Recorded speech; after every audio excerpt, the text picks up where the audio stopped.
Para hadirin sekalian, sebelum kita memulai acara pada hari ini, mari kita menyanyikan lagu kebangsaan Indonesia Raya.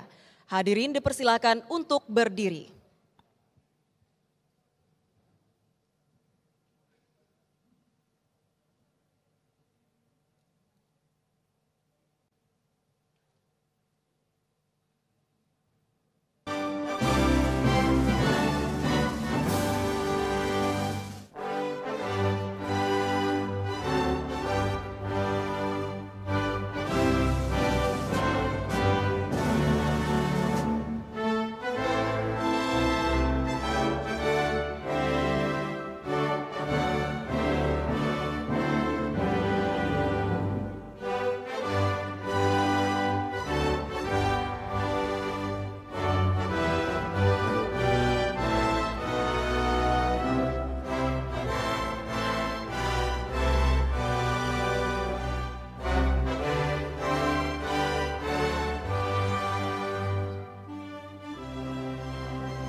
Hadirin dipersilakan duduk kembali.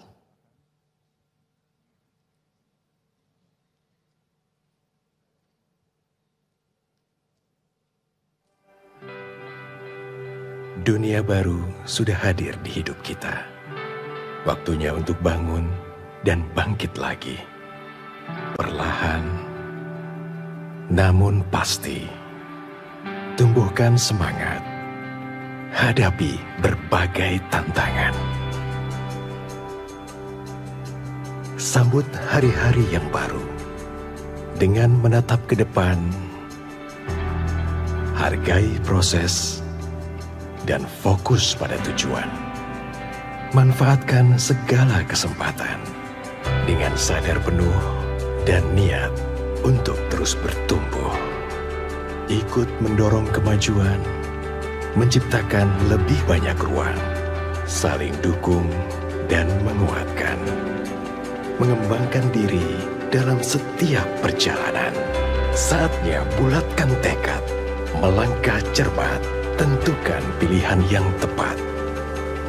Tegakkan kepala dan jalani kehidupan dengan penuh keyakinan. Wujudkan semua impian. Permata Bank Wealth Wisdom 2022. Mindfully Recover.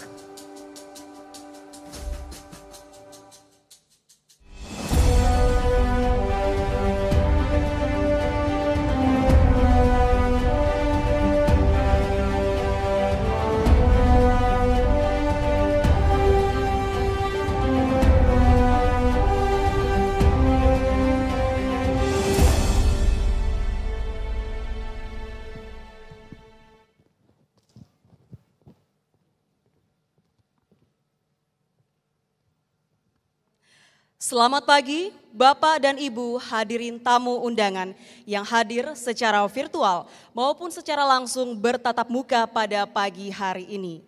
Saya ucapkan terima kasih banyak atas kehadirannya pada Wealth Wisdom Mindfully Recover dari Permata Bank. Senang sekali saya Anggita Wulandewi akan memandu sesi dengan tema Economic Outlook by Vice Minister of Finance. Kelas ini dipersembahkan oleh Permata Bank Priority. Sebagai informasi, Wealth Wisdom diselenggarakan selama 2 hari dengan membawa lebih dari 35 pembicara dalam 15 kelas dan 4 workshop.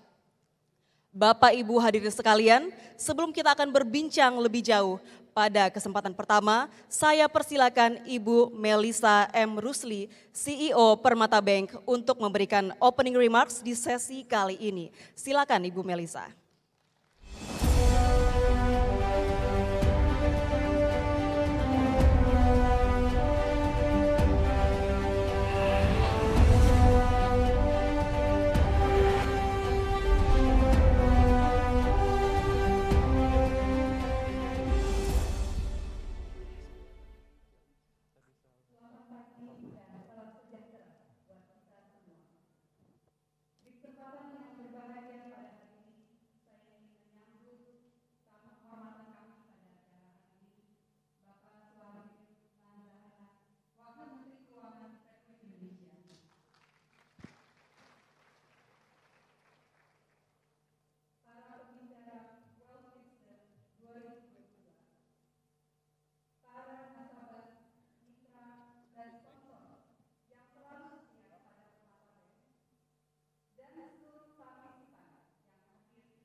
Recover pada hari ini dan besok secara hybrid. Dan di acara ini lebih dari 35 pembicara, 15 sesi dan juga 4 workshop telah kami siapkan dan telah kami kurasi agar dapat membantu masyarakat dalam menggali potensi dan agar dapat beradaptasi di segala situasi. Wealth Wisdom akan memperkuat perspektif dari 6 pilar inti dari Wealth Wisdom ini sendiri, yaitu purpose, health, frugality, relationship, giving, dan moments. Kami ucapkan terima kasih sebesar-besarnya kepada para nasabah yang selalu memberikan support kepada Permata Bank, sehingga kami terus dapat memberikan layanan yang terbaik sebagai salah satu bank terbesar di Indonesia. Selamat menikmati rangkaian acara dari Wealth Wisdom 2022. Semoga kita dapat selalu bangkit bersama. Terima kasih dan selamat pagi.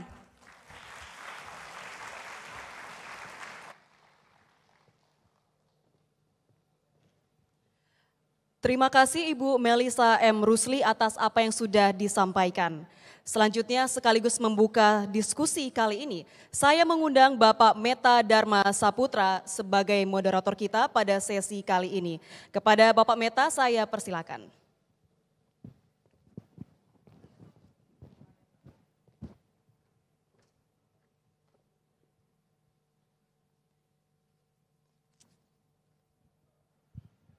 Tes. Oke. Terima kasih, selamat pagi Bapak Ibu semua, Pak Wamen, Ibu Melisa, selamat pagi semuanya. Saya dari depan sini luar biasa, cukup banyak yang berkumpul dan tentu ingin mendengar paparan dari Pak Wamen. Tapi sebelum itu saya ingin mengantarkan sedikit bahwa sesi pagi ini sesi yang akan sangat luar biasa. Kenapa? Karena dari sini kita akan memiliki guidance, kemana arah ekonomi Indonesia ke depan, dan tentu Bapak Ibu semua juga memerlukan arah itu untuk pegangan, terutama ketika berbisnis ataupun sesuai temanya wealth wisdom. Jadi wisdom yang akan kita cari pagi ini kita akan dapatkan dari Pak Wamen, Pak Profesor Suhasil Nazara. Kita beri tepuk tangan. Sedikit pengantar bahwa kita tahu ekonomi tidak sedang baik-baik saja. Orang bilang ekonomi sedang meriang. Tapi yang luar biasa adalah ketika di tengah situasi global yang sedang meriang, Indonesia justru memiliki daya tahan yang luar biasa. Saya menyaksikan dengan kepala, mata, telinga sendiri, melihat, mendengar event di Bali kemarin, G20, Indonesia betul-betul memiliki leadership yang luar biasa. Dan kita bisa menyatukan negara-negara besar di dunia ini dalam satu kesempatan dan menghasilkan sebuah deklarasi. Deklarasi di tengah suasana perang, deklarasi di tengah suasana krisis. Saya kira ada banyak background yang mungkin nanti saya minta Profesor Suhasil juga bercerita sedikit bagaimana kesulitan kita menjaga stabilitas ekonomi global bahkan, tidak hanya nasional. Untuk itu saya ingin mengundang Bapak Wamen Keuangan, yaitu Bapak Profesor Suhasil Nazara ke panggung untuk memberikan sedikit paparan dulu untuk kita semua. Silakan Profesor.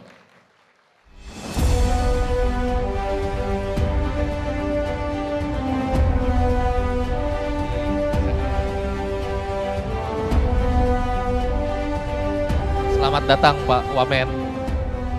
Saya sedikit memberikan pengantar, Pak Wamen ini orang yang sangat tepat hadir di sini. Kenapa? Karena beliau sebelum menjadi Wakil Menteri Keuangan adalah Kepala Badan Kebijakan Fiskal, yang sebetulnya disebut inilah otak dari Kementerian Keuangan. Saya dulu menyebutnya sebagai jantung, tapi lebih tepatnya otak ya Pak ya. Jadi segala pemikiran ekonomi di negeri ini, turun naiknya, dirancang seperti apa ke depan, itu adanya di Badan Kebijakan Fiskal.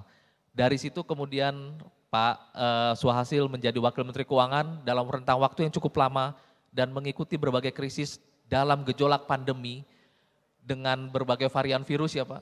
Dan kemudian sampai saat ini akhirnya kita bisa keluar dalam situasi yang luar biasa dan keberhasilannya kita lihat di G20 kemarin. Dan jangan lupa tahun ini Indonesia juga menjadi ketua dari ASEAN tahun depan. Jadi setelah G20 tahun depan Indonesia akan memegang keketuaan dari ASEAN. Karena itu ekonomi Indonesia akan sangat dilihat kembali oleh para pelaku ekonomi dan bisnis global. Untuk itu saya tidak berpanjang lebar, saya ingin mempersilahkan Pak Wamen untuk memaparkan dulu intisari dari ekonomi Indonesia saat ini dan ke depan. Silakan Pak Wamen. Pak, silakan. Assalamualaikum warahmatullahi wabarakatuh. Selamat pagi, salam sejahtera untuk kita semua. Pak Meta, terima kasih untuk pengantarnya yang luar biasa, Bu Meliza, dan Ibu Bapak dari Permata Bank, dan juga Ibu Bapak peserta Wealth Wisdom. Ini saya senang sekali dengan nama acaranya karena disebutnya Wealth Wisdom. Jadi it's a wisdom session dan disetting dalam bentuk beberapa sesi yang menghadirkan, moga-moga bisa menghadirkan berbagai macam perspektif tentang kehidupan kita, kehidupan ekonomi kita, Indonesia dan juga dunia. Karena ya kita merupakan bagian dari itu semua. Nah Ibu Bapak sekalian, kalau soal paparan nanti bahan silahkan dibagikan, teman-teman staf saya nanti akan bisa menyampaikan apa yang perlu disampaikan. Tapi saya ingin memulai cerita wisdom ini dengan seperti namanya wisdomnya. So what is the wisdom? Almost 3 years kita di dalam pandemic, and what kind of wisdom do we get? Ini akan sangat penting untuk memahami apa yang terjadi dengan diri kita 3 tahun terakhir, dan menjadi lebih penting untuk kita punya pegangan many years to the future. Wisdom ini ingin saya combine seperti ini. Kita sekarang nggak bisa lepas dari kesehatan. Kehidupan kita selama 3 tahun terakhir menyadarkan kita bahwa aspek kesehatan menjadi aspek yang sangat-sangat bisa, sangat fundamental mempengaruhi kehidupan kita. Nah, kita kena virus kemarin. Aspek kesehatannya adalah kena virus. Dengan virus tersebut, ternyata kita memahami dari urusan virus yang urusan kesehatan menjadi urusan sosial karena di awal-awal belum ada vaksin, kita harus melakukan pembatasan sosial sehingga kalau kita dibilang bekerja dari rumah, bersekolah dari rumah, bahkan beribadah dari rumah itu adalah urusan sosial mesti kita tangani. Menjadi urusan ekonomi, kalau semuanya di rumah nggak ada kegiatan ekonomi di luar menjadi urusan ekonomi. Dan yang kita tidak inginkan terjadi adalah menjadi krisis keuangan. Nggak boleh. Dan saya rasa 3 tahun, hampir 3 tahun, nanti kalau kita masuk ke tahun depan, bulan Maret kita akan 3 tahun ada di dalam mengarungi pandemi ini. Ibu Bapak bisa lihat, mengevaluasi masing-masing. Di sisi kesehatan kita coba handle semaksimal mungkin. Nggak punya vaksin, beli vaksin. Nggak punya APD, harus ada APD. Nggak punya kapasitas rumah sakit yang cukup, harus kita lengkapi. Pembelajarannya ke depan, ini sektor yang sangat penting. Ini menjadi sektor yang akan sangat-sangat fundamental untuk kita. Kemudian isu sosial, isu ekonomi. 2 hal ini bersama dengan kesehatan menjadi 3 titik penting di mana pemerintah merespons. Dan pemerintah harus merespons ini supaya tidak terjadi pemburukan yang terlalu cepat di kesehatan, di sosial, dan di ekonomi. Ibu Bapak sekalian mengetahui bahwa APBN langsung meningkatkan belanja walaupun penerimaannya turun. Ibu Bapak sekalian, kalau COVID kita lakukan pembatasan sosial, maka udah pasti penerimaan pajaknya turun. Transaksi turun. Ibu Bapak yang mengalami dunia usaha ketika dunia usahanya harus berhenti sebentar, harus melakukan relaksasi atau harus melakukan mengurangi kegiatan, pasti penerimaannya turun. Di tingkat dunia usaha, di tingkat keluarga, kalau penerimaan turun biasanya disertai dengan ya belanjanya kita turunkan juga. Di pemerintah, ketika penerimaan negara turun, tetapi kesehatan memerlukan tambahan, perlindungan sosial memerlukan tambahan, maka belanja nggak boleh turun. Kalau belanja turun, berarti pemerintah menjadi pro-cyclical. Anggaran negara berbeda dengan anggaran dunia usaha dan anggaran keluarga, pemerintah harus counter-cyclical. Ketika siklus ekonominya turun, pemerintah yang harus genjot. Pemerintah yang harus menjadi katalis untuk menambah pengeluaran, meningkatkan kegiatan ekonomi. Tapi ketika perekonomiannya sudah membaik, kembali lagi kita minta konsumsi rumah tangga yang tumbuh positif. PMTB alias investasi yang tumbuh positif. Lihat ekspor impor silahkan tumbuh positif.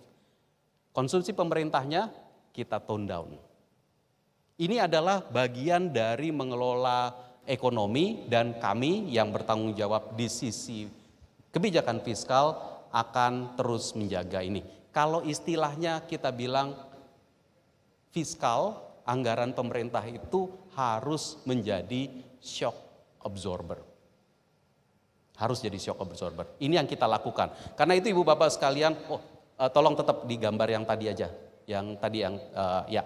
Ibu Bapak lihat semua yang biru, bar yang biru itu adalah tahun 2020, setahun 2020. Bar yang biru selama setahun semuanya negatif. Konsumsinya negatif, investasi negatif, ekspor impor negatif. Satu-satunya yang positif tahun 2020 adalah pengeluaran pemerintah. Ini yang saya sampaikan tadi. Dan disitulah pengeluaran pemerintah dipakai untuk perlindungan, pasti untuk kesehatan. Masih ingat nggak kita nyari masker aja rada-rada susah. Ya, lalu kemudian APD.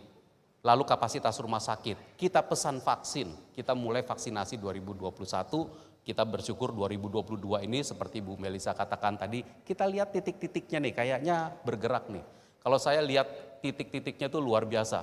Ibu Bapak sekalian, saya tuh kalau ngelihat ruangan lalu penuh dengan orang kayak gini, berani duduk berdekatan, pakai masker, dan jaga protokol kesehatan, kita itu mesti memberi aplaus kepada kita semua. Kita sudah melewati 2,5 tahun krisis.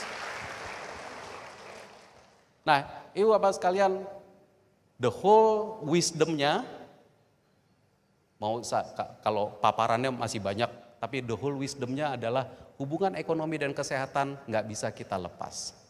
Dan saya mau rekap itu, Pak Meta kalau boleh. Nggak bisa lepas, ekonomi dan kesehatan nggak bisa lepas kalau virus menular meningkat atau penularan virus meningkat, kita tahu bagaimana nuruninnya. Kita tahu persis, kita udah lewatin itu, hampir 3 tahun kita lewatin. Setiap meningkatnya nggak cuma sekali kan ya, meningkat, kita turunkan. Meningkat lagi, kita turunkan lagi. Meningkat lagi, kita turunkan lagi. Ketika virus meningkat, kita tahu bagaimana cara menurunkan. Namun, nah ini komanya ini nih. Kalau virusnya penularannya lagi rendah, bukan berarti virusnya hilang. Virusnya tetap ada di luar sana dan artinya bisa meningkat lagi. Siklus ini yang akan terjadi terus. Sekarang kita melihat beberapa minggu terakhir, mungkin 1 bulan terakhir ya, peningkatan penularan. Enggak apa-apa, tapi kita jaga dan kita lihat secara detail. Teman-teman di Kementerian Kesehatan, di epidemiologi melihat secara detail ini masih dalam kondisi yang bisa kita tangani lalu kita lanjutkan. Nah, sejalan dengan itu, kalau yang kuning itu adalah yang penularan, kita lihat penularan itu ternyata langsung dia ada hubungannya dengan yang biru ya biru. Oh di sini hijau, di situ biru. Yang biru yaitu mobilitas manusia. Ini adalah proksi kegiatan ekonomi yang sangat-sangat harus kita perhatikan. Dan ini kita pelajari sama hampir 3 tahun terakhir kita pelajari. Nah, Ibu Bapak sekalian, saya yakin teman-teman di perbankan memperhatikan ini, teman-teman di dunia usaha memperhatikan ini, dan kayaknya ini akan jadi bagian hidup kita ke depan. Ngeliatin penularan. Mungkin banyak ibu bapak di sini yang tiap hari juga dapat berapa kasus COVID terakhir di kotanya masing-masing. Tiap hari dapat informasi, itu menjadi informasi yang lumrah banget sekarang. Ya, dibandingkan awal-awal ya Pak Meta. Nah, the whole story adalah akhir 2022 kita melihat so what's next? What's next? Ibu bapak sekalian, menurut saya kita menuju suatu situasi yang akhir dari pandemi. Artinya kita harus hidup secara endemik. Virusnya ada tetap di luar sana. Apa yang mesti kita lakukan? Jaga kesehatan, udah pasti. Vaksin, ya harus terus. Jaga kesehatan, hidup sehat. Lalu berbagai macam protokol kesehatan harus kita jalankan. Kegiatan ekonomi, physical distance mungkin bisa kita setel. Ini aja sekarang kita udah sangat berani untuk membuat acara di skala seperti ini. Tentu ditambah lagi dengan digitalisasi kita yang akan terus, sehingga memungkinkan acara dilakukan secara hibrid. Kegiatan-kegiatan ekonomi dilakukan secara hibrid. Rapat di kantor pun dibikin secara online. Kementerian Keuangan juga mulai memikirkan bagaimana ya mengincorporate digitalisasi dalam bentuk rapat-rapat kita, dan kemudian bagaimana kita memikirkan bagaimana rapat-rapat kita ke depan. Dan yang paling penting adalah, ini nanti kalau mau dilihat silakan, beberapa lessons learned yang kita coba tarik dari pandemi kita. Dan yang paling penting menurut saya, ini karena 10-15 menit ini saya ingin menguraikan yang paling kanan. bagaimana dari pandemi ini kita belajar untuk bikin reform selanjutnya. Ini menjadi sangat penting. Yang 3 awal adalah lessons learned kalau kita melakukan refleksi balik.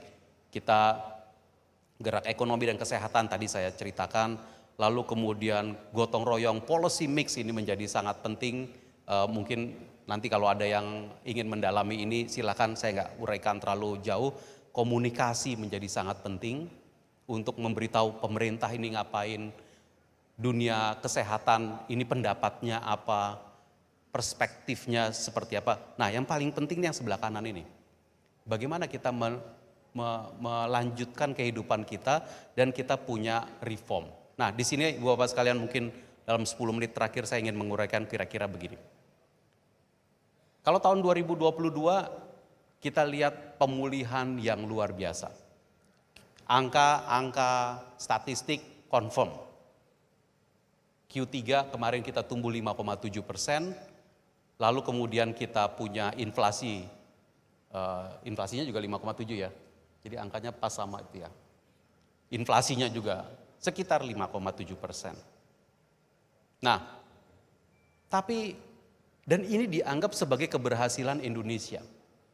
Bisa tumbuh tinggi dengan kenaikan inflasi yang relatively mild.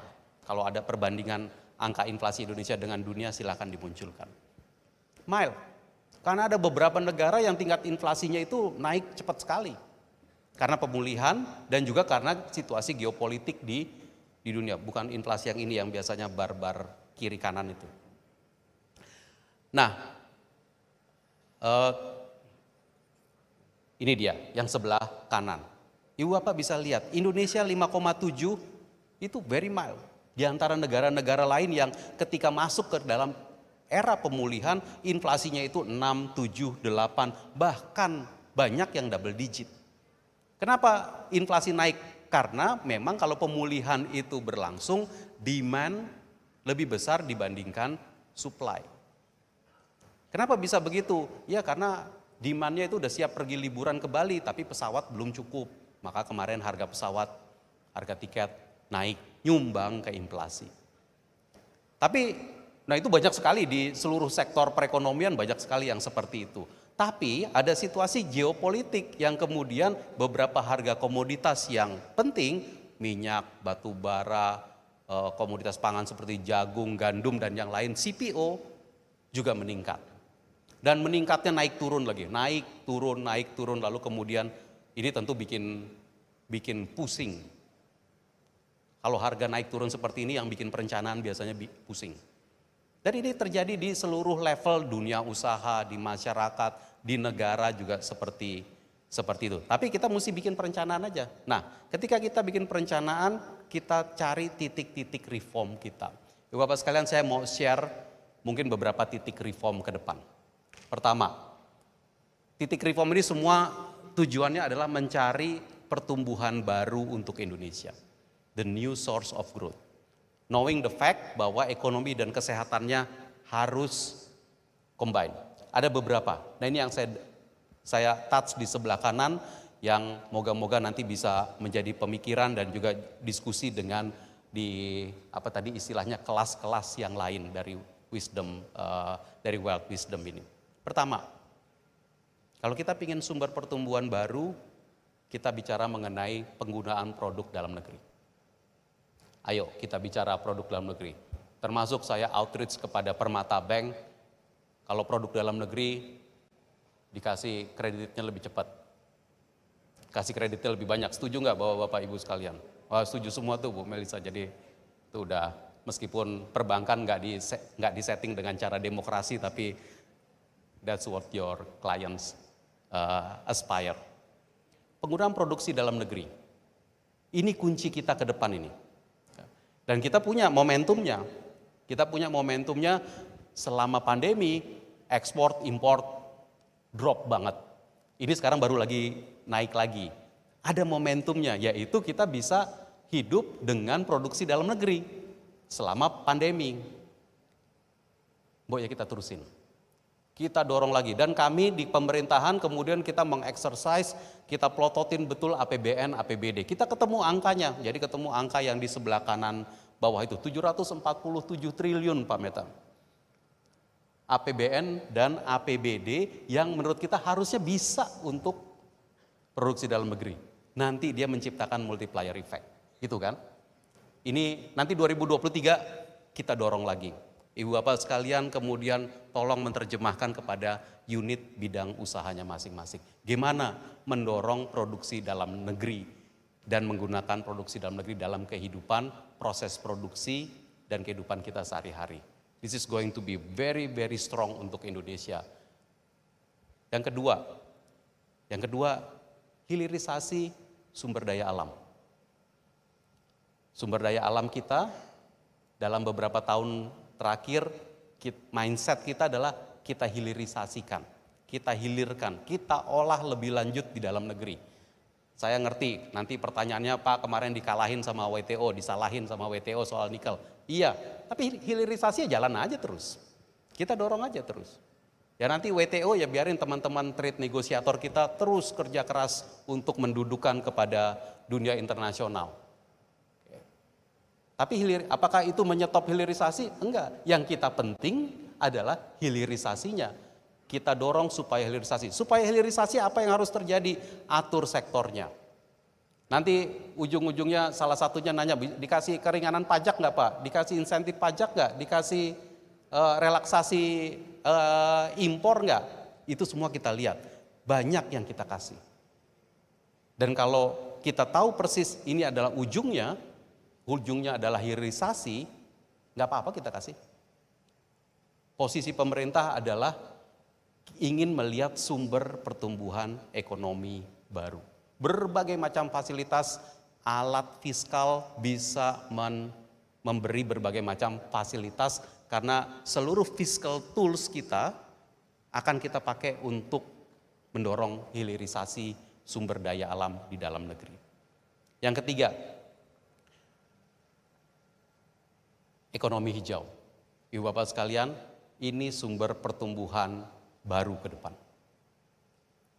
Ini sumber kegiatan ekonomi baru ke depan. Dan ini bukan hanya sekedar, ini ya udah pasti, bangun renewable, iya. Tapi bukan hanya membangun renewable. Kalau membangun renewable itu ya dari segala macam aspeknya, solar panel, kincir angin, kalau mau bangun listrik yang berbasis hijau, segala macam itu harusnya supply chain production-nya itu kita upayakan semaksimal di dalam negeri.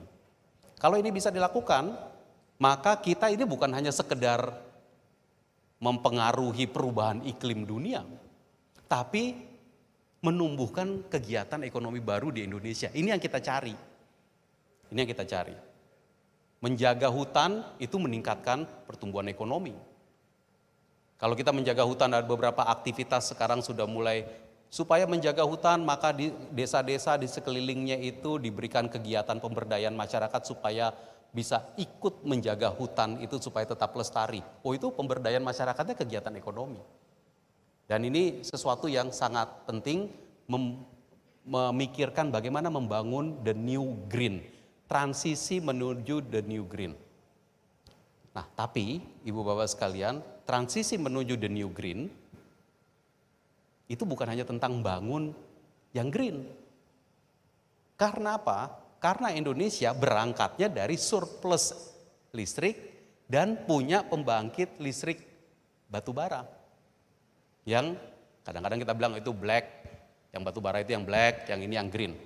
Jadi kita di dalam dunia internasional termasuk di acara G20, di acara COP, di venue-venue internasional, Indonesia itu bicara bukan hanya soal green, bukan hanya soal membangun renewable, tetapi mentransisikan menuju hijau.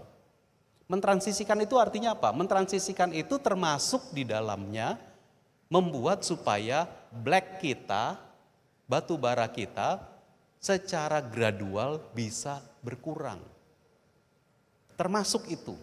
Nah, kalau kita bilang kita mau mengurangi batu bara, padahal ini kontraknya masih ada 25 tahun, tapi kemudian kita ingin percepat, nah kita bicara mengenai early retirement. Kalau kita bicara mengenai early retirement batu bara, berarti kita bicara mengenai hitung-hitungan bisnis. Supaya early retire, berapa kompensasinya? Kalau kita bicara hitung-hitungan bisnis, ini new business. Yang nggak pernah ada sebelumnya. Sebelumnya kan kita pikir, ya ini batu baranya masih akan 25 tahun lagi, ya udah deh hidup aja deh dengan menghirup batu bara 25 tahun. Tapi kemudian kalau kita bisa berpikir, yang 25 tahun saya pendekin deh. Tutup ya, dalam 10 tahun ditutup sehingga kita nabung 15 tahun nggak pakai batu bara tapi kita ganti dengan renewable. Nah yang 15 tahunnya itu hitung-hitungan bisnis saja, berapa kompensasi? Ibu Bapak sekalian, ini new business. Dan saya berharap at the very fundamental level, teman-teman di sektor keuangan, termasuk Permata Bank, sekarang kan ada arah untuk perbankan stay away from the coal. Ya. Di internasional ya seperti itu, di global seperti itu, di domestik juga kira-kira seperti itu. Stay away from the coal. Malah kita membayangkan, oh ini duit untuk coal akan benar-benar turun. Tapi menurut saya harusnya pembangkit listrik batu bara yang ada di dalam skema early retirement harusnya menjadi the new asset class. Boleh dibiayai karena it's a good business. Karena it's green. It's not green per se tapi it's a transition to the green economy. Karena itu membantu kita mempercepat menuju green. The whole package of green, kita nanti bicara mengenai taksonomi hijau, kita bicara mengenai dan sektor perbankan termasuk dunia usaha dan sektor perbankan akan menjadi pemain yang luar biasa penting. Bicara mengenai transition to the green.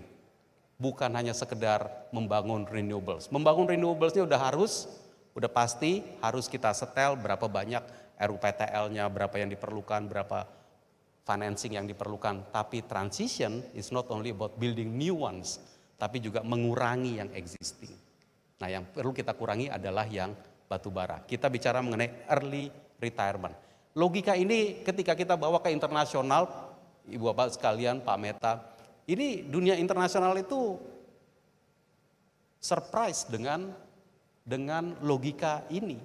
Sehingga kemudian kita siapkan semuanya. Kita siapkan, kita bukan cuma ngomong bahwa oh, ini konsepnya, kita siapkan country platformnya.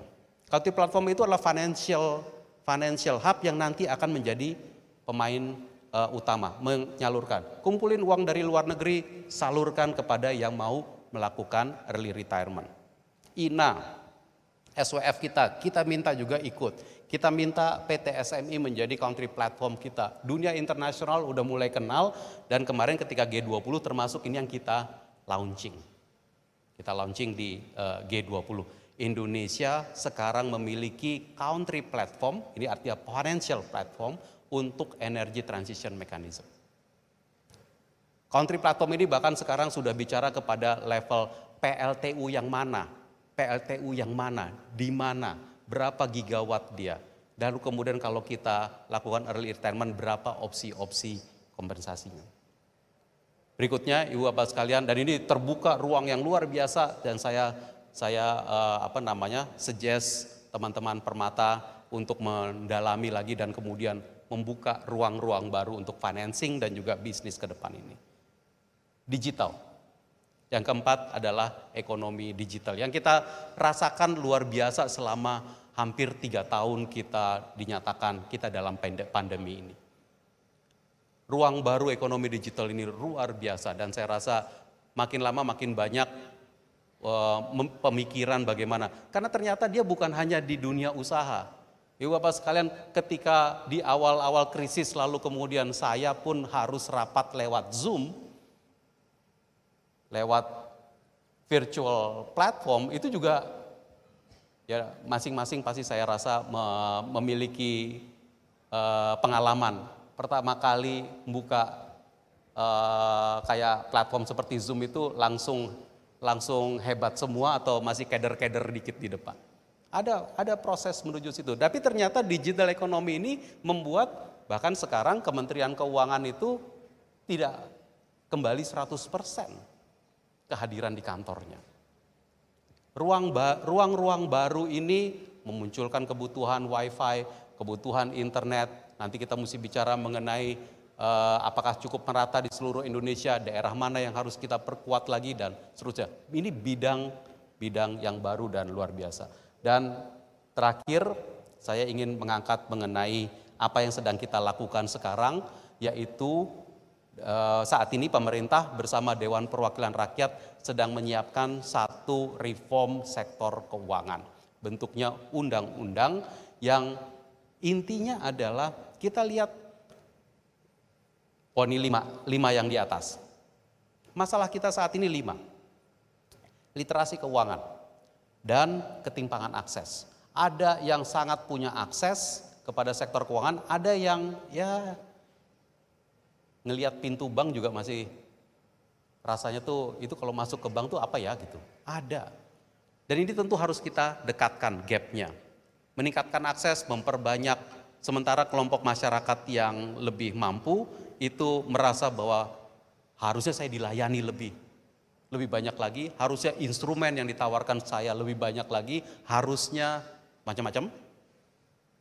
Kelompok yang di bawah ada dalam titik di mana kita ingin, ayo pakai jasa keuangan, termasuk pemerintah ketika menyalurkan bantuan sosial makin lama makin kita dorong ke arah menggunakan jasa keuangan.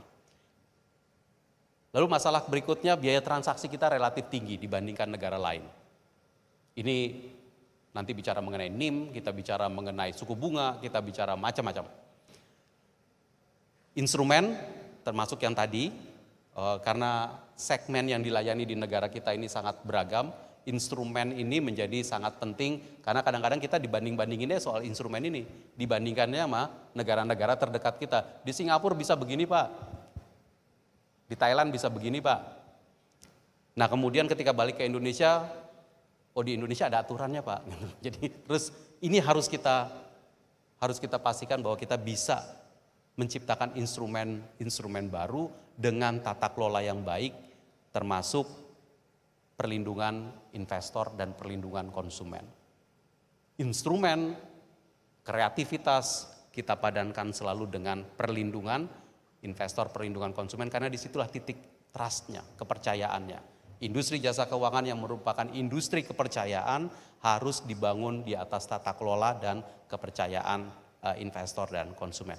Dan yang kelima adalah undang-undang ini nanti juga memuat perbaikan-perbaikan penguatan kerangka penanganan stabilitas sistem keuangan yang kita bangun beberapa waktu yang lalu 2016 di Undang-Undang Penanganan Sistem Keuangan.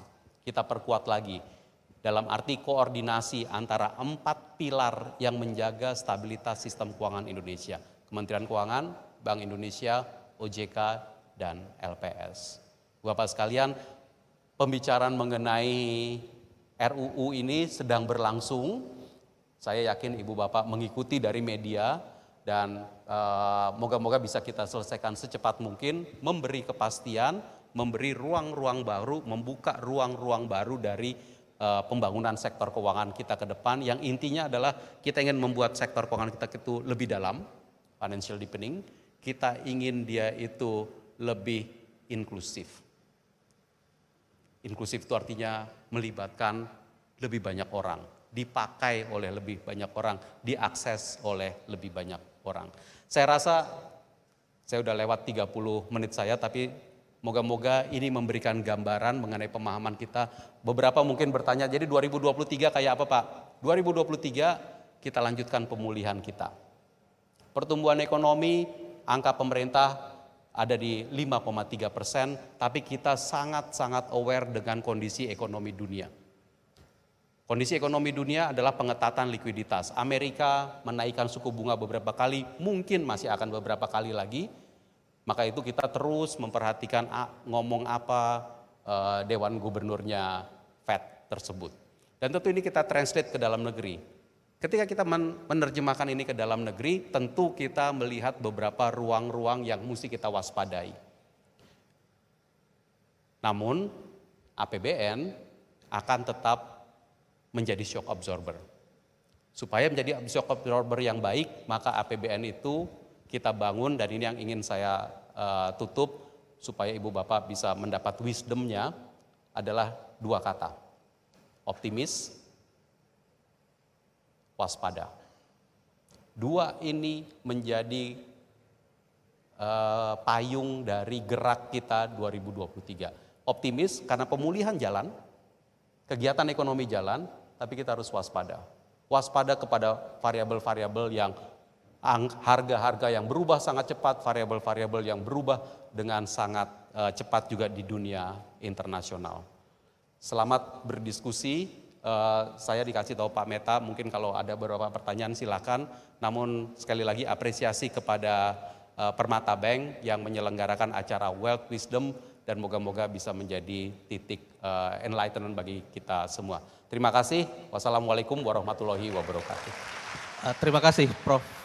Swahasil Nazara. Inilah kalau ekonom handal ya, bicara komprehensif, semua dari ujung ke ujung sudah luar kepala, istilahnya sudah hatam.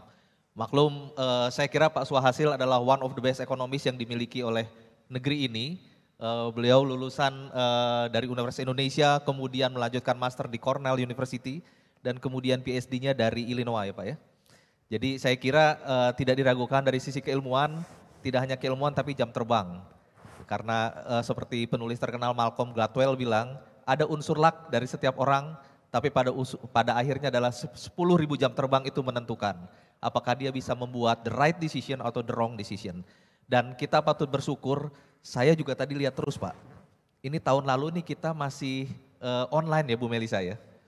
Tapi saya kira Wealth Wisdom adalah satu annual event yang berhasil dipertahankan secara konsisten dalam segala cuaca, termasuk ketika badai pandemi.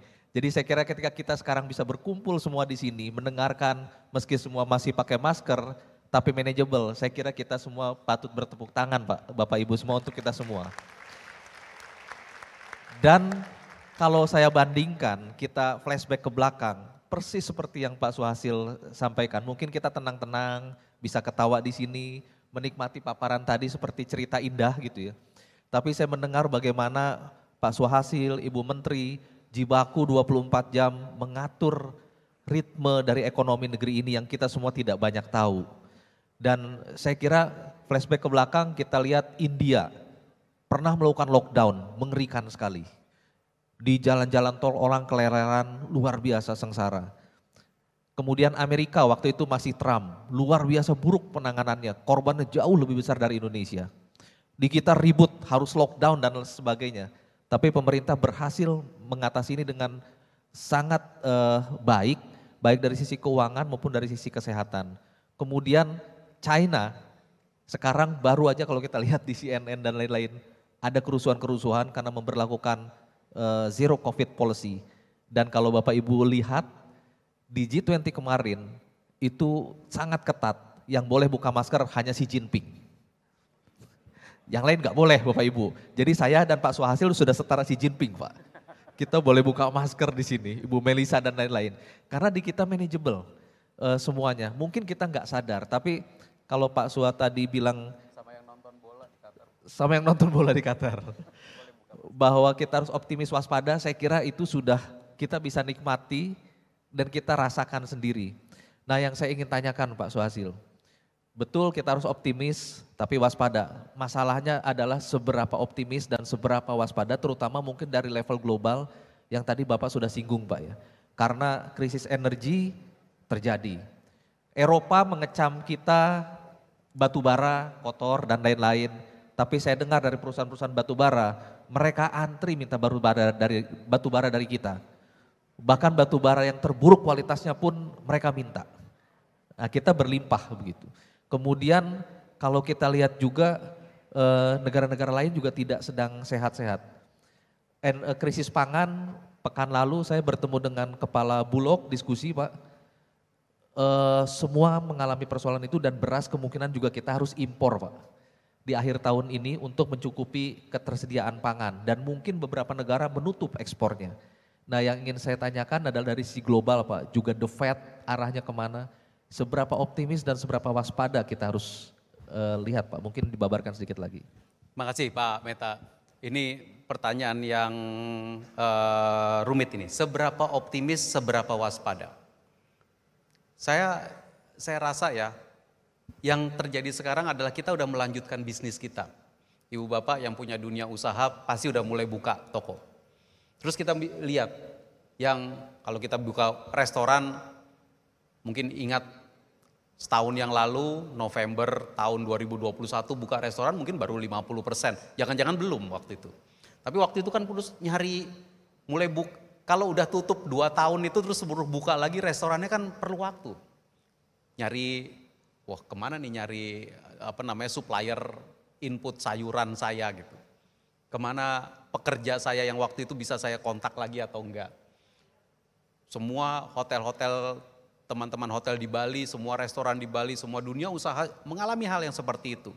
Nah, karena itu kalau kita udah lewati terus 2022 kita bisa kegiatan ekonomi seperti ini, saya rasa kita bolehlah optimis. Ya, seperti saya sampaikan tadi, yang kita waspadai terus penularan. Kita lihat sebulan terakhir, kayaknya penularan naik dibandingkan 2 bulan yang lalu. Tapi artinya kita mulai alert, tetapi kegiatan ekonomi jalan terus.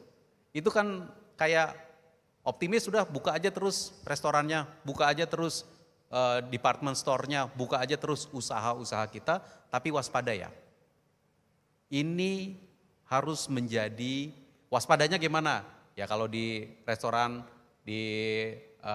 mungkin beda dengan 10 tahun lalu, restorannya nggak buka sampai jam 2 pagi gitu. Jam setengah 10 udah ditanyain last order katanya gitu kan. Kan kira-kira kayak gitu. Itu kan kombinasi yang ilustrasi ya, ini ilustrasi yang langsung terpikir oleh kepala saya soalnya ditanyain. Seberapa optimis, seberapa waspada. Harus kita ukur. Dan diukur dan diterjemahkan dengan baik ke dalam kehidupan kita sehari-hari. Secara makro, suku bunga The Fed, ini kan menjadi barometer dari seluruh dunia. Suku bunga The Fed, suku bunga Euro. Menjadi barometer dunia dan selalu kita, kalau di situ kita sumber optimisnya apa? Ini yang kalau angkanya kalau slide-nya mau dikeluarin boleh nih. Amerika itu sumber optimisnya adalah inflasinya udah mulai turun. Sumber waspadanya kayaknya suku bunganya masih akan naik. Yang gitu. Jadi Amerika itu yang di tengah, AS. Ya. Inflasinya mulai turun. Ini kan kelihatan trennya. Moga-moga nggak naik lagi. Tapi suku bunganya masih naik, itu yang hijau itu, yang biru hijau itu suku bunganya. Masih akan naik lagi apa enggak? Nah, itu kita plototin terus itu. Tiap kali ada pidato dari The Fed kita pelajari kata demi katanya. Tendensinya kemana? Eropa, nah trennya masih seperti itu. Inggris. Nah, Ibu Bapak sekalian, optimisme kita dari makro ini, dari angka-angka statistik ini, kita suplemenkan, mungkin kita komplemenkan dengan optimisme kita di dalam mengelola ekonomi dan mengelola Indonesia. Yang disampaikan Pak Meta tadi itu sangat-sangat penting. Ngelola Indonesia harus sama-sama. Ibu Bapak sekalian, kalau lagi tengah-tengah krisis, lalu kemudian di negara itu ada mosi tidak percaya kepada Perdana Menteri, itu gemeteran semuanya. Nggak ada yang berani ngambil kebijakan itu kalau kayak gitu. Nah, kita nggak di dalam situasi seperti itu dan kita bersyukur bahwa selama kita menjalankan aturan-aturan dari mulai berbagai macam perpu, peraturan OJK, peraturan menteri dan seterusnya, kita memiliki hubungan yang baik dengan berbagai macam pihak. 1, kita berhubungan sangat baik dengan BI, OJK, LPS sebagai BI dan OJK adalah lembaga-lembaga yang sifatnya itu independen. Kita mesti koordinasi terus. Kita memiliki hubungan yang baik dengan Dewan Perwakilan Rakyat kita. Dan kita mendapatkan support politik. Sehingga ya seperti saya bilang tadi, kalau lagi tengah-tengah pandemi terus ada negara tetangga kita tiba-tiba mesti tidak percaya sama Perdana Menterinya. Itu akan ada periode di mana para kabinetnya nggak akan ambil putusan, nggak akan terus kemudian sibuk dengan politiknya dibandingkan dengan menyiapkan semua hal yang diperlukan oleh negara.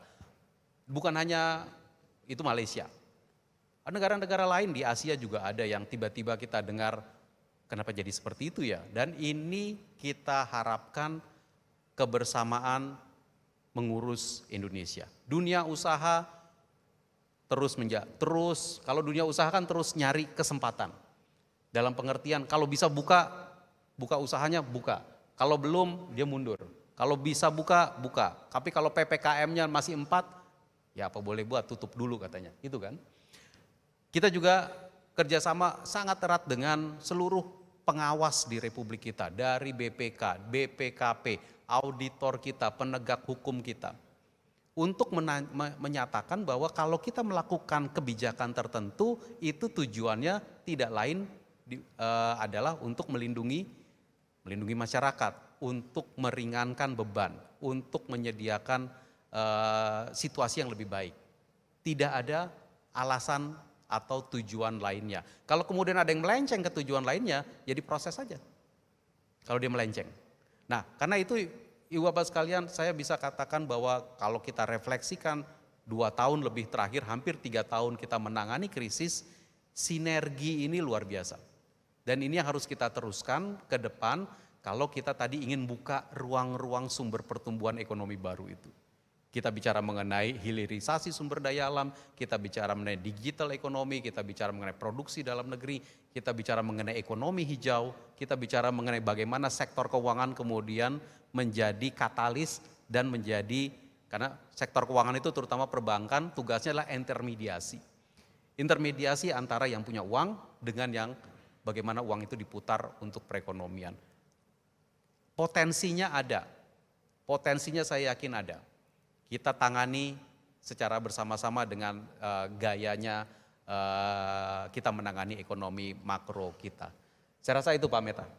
Pak, saya lanjut sedikit bahwa tadi sudah disampaikan oleh Pak Suhasil juga bahwa untuk menggenjot pertumbuhan ekonomi yang tentu kita semua menginginkan dan kelihatannya pemerintah optimis dengan target 5,3% Pak ya di 2023 tahun depan.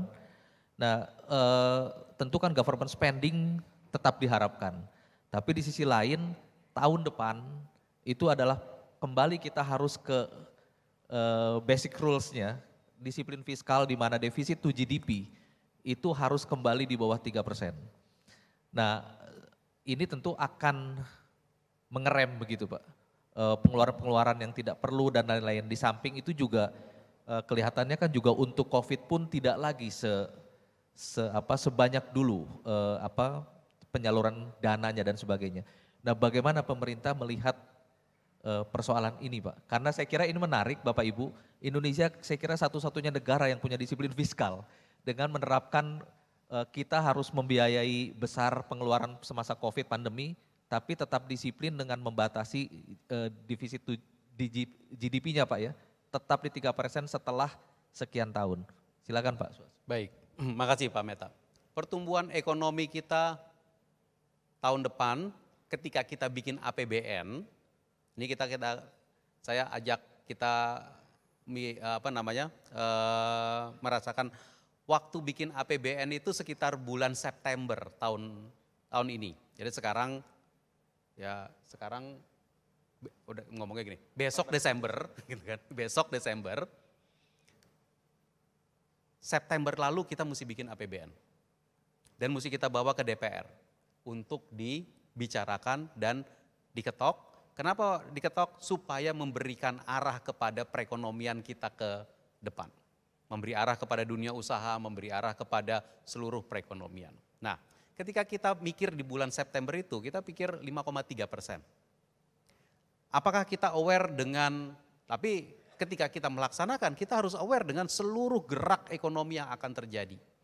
Sehingga APBN-nya kita desain dengan 5,3%, pelaksanaannya kita perhatikan dari hari pertama pelaksanaan APBN mulai bulan Januari. Saya mau mengatakan bahwa pemerintah kita aware dengan seluruh gerak yang terjadi di dunia. Peningkatan suku bunga, pengetatan likuiditas, namun pada saat yang bersamaan kita juga aware dengan potensi-potensi sumber pertumbuhan ekonomi baru Indonesia. Nah ini yang kita harus balance, dan tentu kita bersama-sama butuh dukungan dari seluruh perekonomian Indonesia. Supaya sumber-sumber pertumbuhan ekonomi barunya itu kemudian betul-betul 1, 2, 3 muncul, terbuka.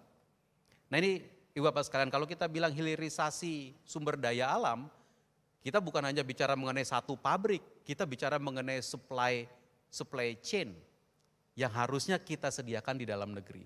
Kalau kita bicara mengenai digitalisasi sebagai sumber pertumbuhan ekonomi baru, kita bukan hanya bicara mengenai 1-2 apps, tapi kita bicara mengenai supply chain dari keseluruhan digital di perekonomian. Baik di dunia usaha, di korporasi, di masyarakat rumah tangga yang memakai digital, bahkan di birokrasi yang memakai digital, memanfaatkan digital ekonomi. Ruang-ruang kegiatan ekonomi baru, pertumbuhan baru mesti kita buka. Nah, saya mau masuk ke yang disampaikan Pak Meta karena ini yang soal APBN-nya. Dari awal kita memasuki pandemi, bulan Maret 2020 kita sadar bahwa penerimaan negara akan turun, tapi belanja nggak boleh turun. Nah, defisit meningkat. Kalau defisit meningkat, kita kembali kepada pakem pengelolaan fiskal Indonesia yang tadi dibilang sangat disiplin. Indonesia itu dikenal sebagai negara yang sangat disiplin kalau harus melakukan pembiayaan atas defisit. Disiplinnya dimulai dari defisitnya, nggak boleh seenaknya, nggak boleh di atas 3% dari produk domestik bruto tahun tersebut. Disiplin itu dikenal di dunia. Disiplin itu kita lanjutkan. Tapi waktu lagi mulai krisis kita bilang nggak cukup kalau 3%. Maka kita minta izin. Minta izinnya pakai Perpu. Diberi izin oleh DPR. Dan di dalam Perpu tersebut secara sadar kita membatasi diri kita sendiri. Defisitnya yang di atas 3% hanya sampai tahun anggaran 2022, yaitu tahun ini. Maka ketika kita bikin APBN 2023 dan disetujui oleh DPR pada bulan September yang lalu, defisitnya turun. Tahun depan 2,84% dari PDB. Signaling, ini adalah signaling bahwa signal gampangnya adalah pemerintah nggak akan print surat utang banyak-banyak. Silakan. Tapi berarti apakah dengan begitu bahwa pemerintah itu akan melakukan penghematan seperti apa? Ini yang kita susun terus. Teman-teman yang memperhatikan media, Pak Meta ngelihat di media, mulai tahun ini kita terkenalkan namanya automatic adjustment. Ternyata hasilnya apa tuh automatic adjustment itu? Hasilnya adalah kementerian dan lembaga yang akhirnya memilah sendiri. Mana nih yang nggak perlu saya keluarkan? Waktu itu kita taruh angkanya 5%. 5% dari anggaran kementerian lembaga tolong dipilah, kita masukin automatic adjustment itu. Hasilnya kementerian dan lembaga memilah 5% yang paling tidak prioritas buat mereka. Ini kan bagus ini. Ya. Nah, apakah masih ada? Kita coba lagi tahun depan. Kita beri arahan lagi, mana yang memang harus dibelanjakan, belanjakan. Mana yang perlu kita efisienkan, ya harus kita efisienkan. Caranya gimana? Kita desain lagi nanti tahun depan. Supaya kementerian lembaga itu melakukan. Jadi ruang efisiensi kita cari bukan dalam rangka mengurangi pengeluaran negara, tapi dalam rangka membuat lebih efisien. Nah ini kan beda nih. Ini beda dari sekedar potong anggaran. Tidak. Pemerintah tidak memotong anggaran. Pemerintah tetap menggelontorkan anggaran. Tahun depan anggaran belanja pemerintah, Ibu Bapak sekalian, 3.061 triliun rupiah. Bukan angka yang kecil. 800 triliun akan kita transfer kepada pemerintah daerah. 2.200 triliun dibelanjakan oleh pemerintah pusat. Dan saya rasa ini yang kami yakin benar di dalam Kementerian Keuangan, Indonesia itu bisa maju karena kita punya uang. Pemerintah APBN itu punya resources. Tapi yang jauh lebih penting daripada sekedar resources yang ada dalam APBN adalah bagaimana memakai uang itu efisien benar-benar menghasilkan dan kemudian bermanfaat bagi masyarakat dan menjadi katalis sumber-sumber pertumbuhan ekonomi baru tadi. Menjadi katalis new green, menjadi katalis digital ekonomi. Tapi terus, karena anggaran negara itu, Ibu Bapak sekalian, paling hanya sekitar 15-16% dari PDB, dari produk domestik bruto. 85%-nya lagi siapa? 85% lagi adalah ibu bapak sekalian yang di masyarakat. Sektor usaha, dunia swasta, dunia usaha, rumah tangga, masyarakat, produsen, konsumen. Itu yang menciptakan 85% dari produk domestik bruto Indonesia. 15%-nya dikontribusikan oleh APBN. Kita ingin 15% ini ibaratnya mendorong menjadi katalis 85% yang lain. Ini yang kita cari terus. Kalau untuk itu harus efisien, kita bikin efisiensi. Dan APBN-nya kita bikin supaya lebih kredibel. Kita selalu sebutnya istilah itu konsolidasi fiskal, artinya kembali defisitnya ke bawah 3% supaya dia menjadi kredibel dan kemudian bisa mendorong menjadi katalis itu tadi Pak Meta. Terima kasih Pak Suhasil, saya kira paparan yang komplit ya, dan Bapak Ibu jangan lupa juga mungkin setahun yang lalu, kita mungkin tidak sampai setahun yang lalu, setengah tahun yang lalu, bahkan Pak Presiden mengingatkan di dunia ini ada sekitar 60 negara yang terancam menjadi failed state. Negara-negara yang terancam bangkrut gulung tikar dan itu kejadian gitu. Dan kita sekali lagi bisa melakukan dengan sangat baik, dinavigasi dengan baik menghadapi badai dari pandemi. Nah ini sebenarnya waktunya sudah mepet sekali Pak, tapi karena waktu Pak Suhasil mahal sekali ini, saya ingin membuka mungkin ada 1-2 pertanyaan dari Bapak Ibu yang ingin disampaikan, singkat kalau ada. Saya sebetulnya punya sederet banyak sekali pertanyaan Bapak. Ada yang ingin bertanya? Ada ya, silakan Pak maju. Ada mic di depan untuk menyampaikan. Ada ibu ya, satu ya. Silakan maju aja Bu. Selamat pagi Pak, nama saya Ferry. Saya ingin nanyakan tentang kebijakan fiskal dan moneter yang diberlakukan oleh Bank Indonesia. Terutama dengan akan terjadi resesi ekonomi Pak pada tahun 2023. Nah kira-kira kebijakan apa yang diambil oleh fiskal dan moneter serta pemberlakuannya terhadap sektor-sektor perbankan dan untuk sektor-sektor bidang lainnya Pak, sehingga ada kestabilan antara ekonomi kita. Itu aja Pak, terima kasih. Oke, terima kasih Bapak. Atau satu lagi aja Pak ya?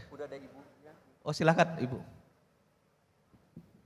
Terima kasih sudah dipersilakan untuk bertanya.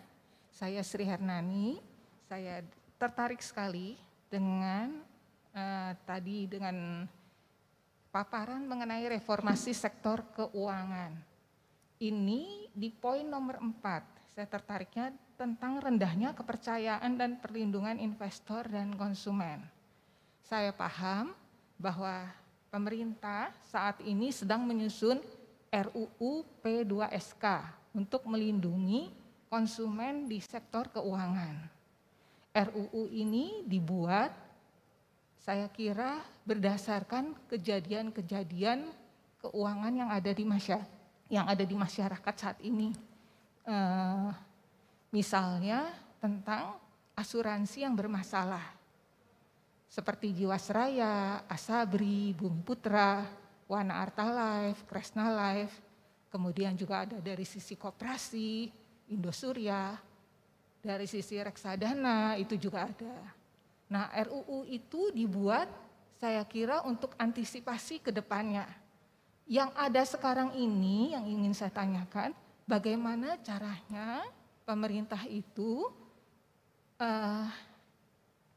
maksudnya itu bagaimana caranya pemerintah itu mengatasi, bisa memberikan kepercayaan kepada masyarakat, terutama yang berdampak saat ini. Saya sendiri adalah salah satu dari nasabah Wana Arta Life. asuransi Wana Arta Life itu berizin dan diawasi oleh OJK. Namun sampai saat ini kami ini nasabah masih berjibaku agar dana kami bisa kembali dan juga hasil nanti pengembalian aset tersebut tidak disita oleh negara. Saya mohon pencerahannya dari Pak Suhasil. Terima kasih. Ya, terima kasih Ibu. Mungkin dua dulu ya Pak. Silakan Pak. Baik. Kebijakan fiskal dan moneter ini dua kebijakan yang ramuannya kita pikirkan dari hari pertama kita menangani krisis ini. Nah, koordinasi kebijakan ini sangat penting karena kebijakan moneter itu punya tujuan. Dia tujuannya adalah yang mungkin kalau simpelnya stabilisasi perekonomian melalui stabilisasi nilai tukar dan stabilisasi harga. Ya.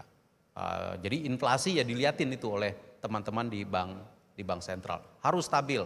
Kalau inflasi terlalu tinggi itu kan artinya harga naik terlalu cepat, nanti bisa juga turun terlalu cepat. Nah itu yang kalau bisa stabil. Nah karena itu kebijakan fiskal adalah kebijakan mengenai keuangan negara, di mana negara itu mengalokasikan kepada kementerian, lembaga, sektor-sektor tertentu termasuk daerah. Dua-duanya tujuannya sama, Indonesia harus tumbuh, Indonesia harus stabil. Nah detailnya ini yang luar biasa. Ketika kita masuk ke periode krisis, kita bahkan mengatakan bahwa dua kebijakan inilah yang kemudian bisa menahan menjadi bumper dari Indonesia. Karena itu kita desain berbagai macam. Kalau yang reguler dari sejak kita mengelola perekonomian beberapa tahun setelah krisis Asia 98-99, kita hubungan dengan BI-nya dipastikan independen, mengambil keputusan secara independen, pemerintah melakukan koordinasi. Pemerintah juga bicara mengenai kebijakan fiskal dengan DPR. Pada waktu krisis, banyak sekali itu sentuhan-sentuhannya. Mungkin Ibu Bapak mendengar mengenai kesepakatan bersama antara pemerintah dengan Bank Indonesia untuk memastikan bahwa pembiayaan pemerintah yang meningkat pesat ketika menangani krisis, terutama ketika defisit kita di atas 3%, itu kemudian Indonesia itu nggak di corner oleh pasar, nggak di corner oleh dunia sektor keuangan yang sedang juga mencari equilibrium. Maka kita dengan Bank Indonesia bikin harus dengan sepengetahuan dari otoritas yang lain. Harus diaudit oleh otoritas yang lain, dipahami oleh otoritas politik. Ini kita lakukan semua. Nah sekarang juga ketika kita menghadapi situasi sekarang yang ke depan, ketika kita harus optimis dan waspada, kita komunikasikan terus.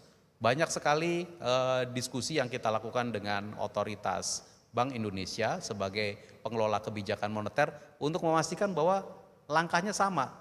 Tujuannya yang satu stabilisasi, yang satu pertumbuhan, dua-duanya untuk Indonesia yang lebih baik, tapi langkahnya harus sama ini.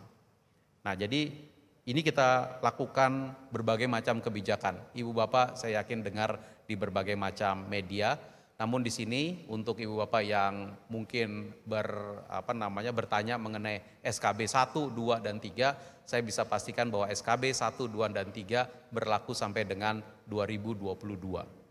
Sehingga 2023 kita tidak memiliki kerjasama secara langsung dengan Bank Indonesia, artinya kebijakannya kembali kepada kebijakan yang lalu sebelum kita membuat kebijakan SKB 1, 2, dan 3. Karena itulah maka pemerintah harus nurunin defisit supaya kita kembali proper lagi dalam kita mencari pembiayaan. Yang kedua adalah mengenai rendahnya kepercayaan. Ini adalah memang harus kita tangani benar ini. Ya, jadi dan ini harus kita kombinasikan antara pengawasan yang dilakukan. Jadi gini ya, sektor keuangan ini kita inginkan untuk berkembang. Makin lama dia develop. Makin lama develop itu gimana? Ya karena dia bisa melakukan pendalaman pasar keuangan, dia bisa bikin produk baru, dia bisa meng-outreach kepada kelompok masyarakat yang tadinya belum mendapatkan manfaat. Ini namanya kita inginkan pendalaman pasar keuangan. Namun pendalaman pasar keuangan itu nggak boleh sedemikian hingga kemudian menciptakan ketidakpercayaan. Nah karena itu kita merasa bahwa ada beberapa titik-titik penting di dalam undang-undang yang harus kita tegaskan. Sehingga otoritas yang mendapatkan tugas mengawasi itu melakukan pengawasannya dengan lebih serius. Nah Ibu tadi udah menyentuh soal yang asuransi, ada soal asuransi bersama, usaha bersama. Ada yang soal koperasi. Kita lihat sekarang dimensinya bahwa semua yang terjadi di masa lalu ini harus jadi pembelajaran kita. Ini harus jadi pembelajaran kita. Karena itu kita ingin pastikan di Undang-Undang P2SK ini yang sedang kita bicarakan RUU-nya dengan DPR itu menarik pembelajaran yang benar. Jadi nggak boleh jadi harus kita, mungkin salah satu yang fundamental harus kita ramu antara pengawasan atas kesehatan lembaga jasa keuangan dengan pengawasan atas kondak, cara jualan, cara mempromosikan dari lembaga jasa keuangan.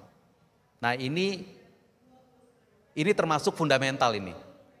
Ini termasuk fundamental. Jadi kita coba cari. Nah kasus-kasus yang sudah terjadi ya harus diselesaikan.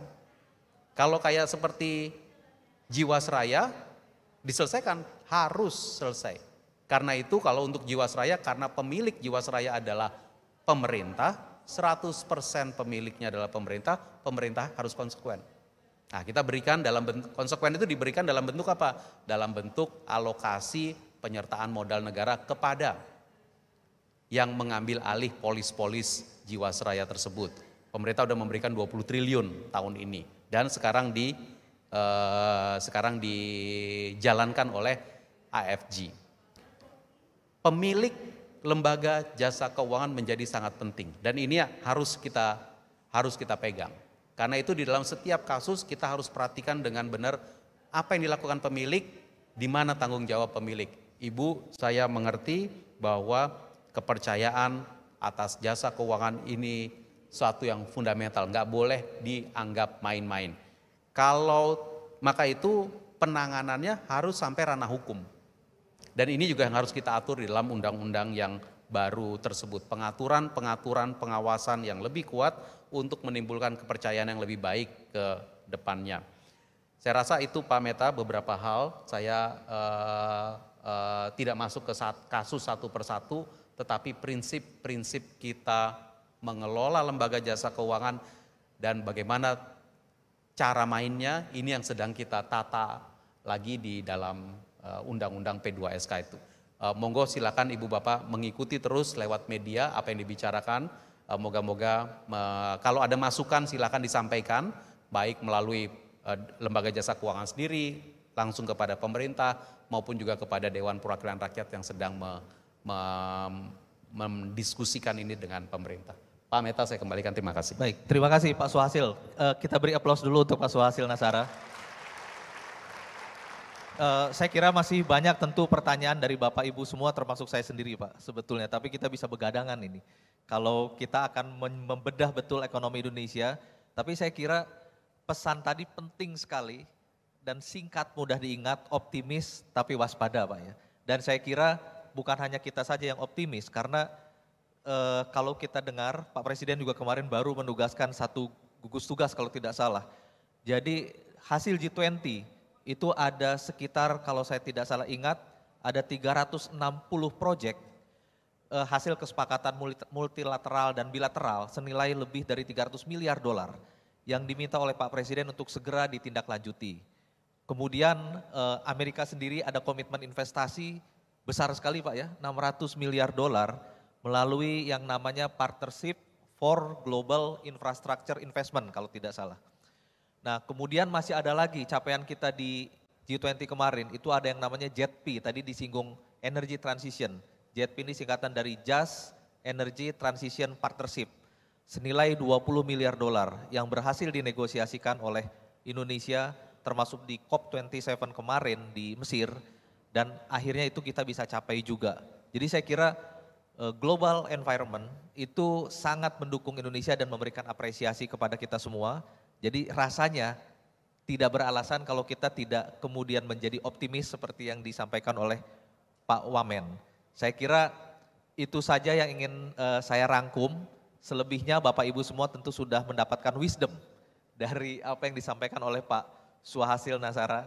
Dan saya kira kita patut berterima kasih kepada Permata Bank yang sudah menyelenggarakan Wealth Wisdom dan kita semua bisa berkumpul kembali dan mendapatkan berbagai insight untuk kita pegang menuju 2023. Terima kasih, itu saja dari saya, Meta Dharma Saputra. Mohon maaf jika ada kekurangan. Pak Suhasil, terima kasih sekali. Sebelum menutup, ini diminta untuk foto bersama, Pak. Jadi bagaimana ini? Mungkin panitia sebaiknya foto bersama. Ibu Melisa saya kira bisa di bawah ya. Oke.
Terima kasih kami ucapkan kepada para hadirin yang terhormat. Kami informasikan juga bagi yang ingin mendapatkan e-sertifikat dari kelas ini, silakan scan QR Code di layar.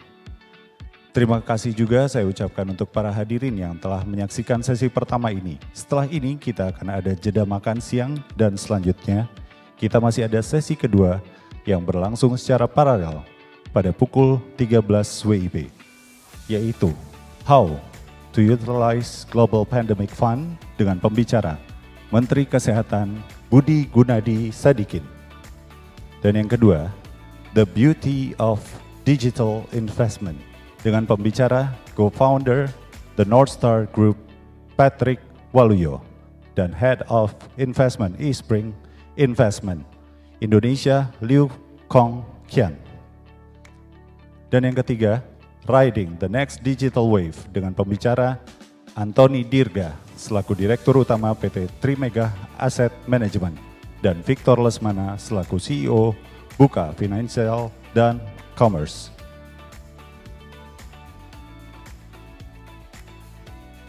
Dapatkan penawaran eksklusif untuk Anda, nasabah setia Permata Bank Priority selama event Wealth Wisdom 2022 berupa cashback hingga 8,7 juta rupiah. Syarat dan ketentuan berlaku.